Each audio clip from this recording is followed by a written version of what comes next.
You've probably heard someone say the writing is on the wall, right? It means, disaster's coming, the signs are obvious, but nobody's paying attention. But have you ever stopped to think about where that phrase actually comes from? Well, let's dive in, because the original story is one of the most incredible, suspense-filled, and brilliantly written thrillers of all time. So we're heading back to ancient Babylon, to a famous story from the book of Daniel. And trust me, this isn't just about some spooky message on a wall. It is a masterclass in how to tell a story, and it's absolutely packed with clever wordplay and deep symbolism that shows us exactly how a massive empire could fall in a single night. Okay, so picture this. The story kicks off right in the middle of this huge, decadent party. We've got King Belshazzar, and he's throwing a feast for 1,000 of his top officials. This is Babylonian power at its absolute peak, a night of just pure arrogance. But it's what the king does next that completely changes everything.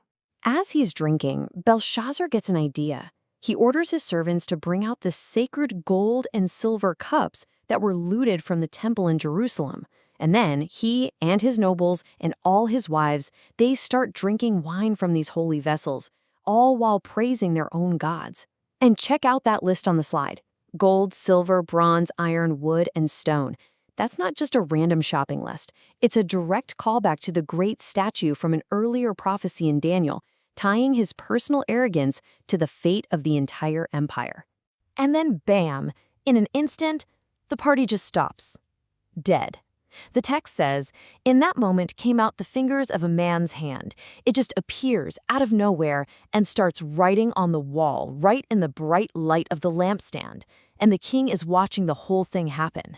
The king's reaction is just this total physical meltdown. And the way the author describes it is incredible. It's a complete collapse from the top down. First, his face just drains of color. Second, his mind is filled with terror. Third, and the original language is very direct about this, the knots of his loins are untied. He literally loses control. And finally, his knees are just knocking together. The most powerful man in the world has completely fallen apart. So, in a total panic, Belshazzar screams for his wise men, his magicians, his astrologers, the whole crew. He offers this massive reward, riches, power, fancy clothes, to anyone who can just read the writing and tell him what it means. But here's the thing. They can't. Not one of them. All the brightest minds in Babylon are completely useless. They can see the letters, sure, but the meaning is a total mystery. This supernatural message has completely baffled the entire brain trust of the empire, and you can just feel the tension ratcheting up. And this is where the author drops in this brilliant kind of dark piece of wordplay. The Queen Mother shows up, and she reminds the king about Daniel, this guy who's famous for untying knots, which was their way of saying he could solve impossible riddles. You see the joke? The king's physical knots have come untied in sheer terror, all because his wise men can't untie the intellectual knot on the wall. It's absolutely genius. So Daniel is summoned, but before we even get to what the message says, we have to take a step back and see how this story is built. Because the author didn't just write a story, they created a perfect literary mirror, a structure that gives the whole thing its incredible power. Let's take a look. It's a literary structure called a chiasm. Just look at how the story perfectly folds in on itself. It begins with the king's arrogant feast, and it ends with the king's death. Then you have the wise men failing, which is mirrored later by Daniel succeeding. The queen remembers a past king, and then Daniel reminds Belshazzar about that exact same king. And what's right at the dead center, the turning point of the whole story? It's the moment Belshazzar confronts Daniel. This isn't random. It's designed to put all the focus right on that central conflict. So Daniel arrives. Belshazzar, still trying to act tough, basically reminds him that he's just a prisoner of war. But Daniel, he is not impressed. He turns down the king's rewards, and before he even looks at the wall, he gives Belshazzar a brutal history lesson. Daniel's whole speech is built around this contrast. He brings up Belshazzar's predecessor, Nebuchadnezzar. He was a king who also got arrogant, and God humbled him, made him live like an animal for 7 years, until he finally got it, until he understood that God is in charge. But here's the kicker. Daniel looks at Belshazzar and says, but you knew all this, and you still didn't humble your heart. See, Belshazzar's real crime wasn't just pride. It was knowing the lessons of history and choosing to ignore them. And only then does Daniel turn to the wall. He reads the words out loud. Mene, Mene, Tekel, Upharsin. Now, to the Babylonians, this was probably just nonsense, maybe a list of coins or weights. But Daniel, he's about to unpack their devastating three-level meaning. Okay, this is where the pure genius of the riddle comes out. Each word is a pun with 3 layers. First, they're all weights, a mina, a shekel, a half mina. Simple enough. Second, they're also verbs of judgment. Mene sounds like the word for numbered or counted. Tekel sounds like the word for weighed. And Puris sounds like divided or assessed. But the third layer is the final blow.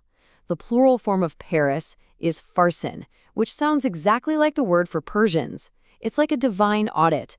God has numbered the days of your kingdom, He has weighed you and you've come up short, so your assets are being divided up and handed over to the Persians. Wow. Now this 3-part message is no accident. In fact, if you look closely, the number 3 is like this hidden code that pops up all over the chapter. Belshazzar offers 3 rewards. The judgment has 3 words. The phrase untying knots is used 3 times. In this kind of ancient literature, the number 3 often signals that a time of judgment is complete and final. That repetition is like a drumbeat telling you the verdict is in and there's no appeal. So, with the riddle finally solved, all the pieces just click into place. The king's pride, the failure of his so-called wise men, and the history lesson he refused to learn, it all points to one single, unavoidable outcome. And this brings us to the last brilliant bit of symbolism. Why did the hand appear right next to the lampstand? Well, that lampstand wasn't just for light. It represented God's constant watchful eye. By having the hand write the message right there, God was creating a powerful visual metaphor. He was literally weighing the kingdom on a divine set of scales, and the lampstand itself was the scale of justice. The end comes swiftly, and it's brutal. Even though Belshazzar gives Daniel the rewards he promised, it's too little, too late. The story ends with this cold, simple statement. The judgment wasn't for some far-off future. It was for that very night. You know, the story of Belshazzar is so much more than just an old piece of history. It's really a timeless warning about the real danger of seeing the signs and just choosing to look the other way. It really makes you ask the question, right? When the writing appears on the wall in our own lives or in our own world, do we actually pay attention? Or do we, like Belshazzar, just keep the party going and call for more wine?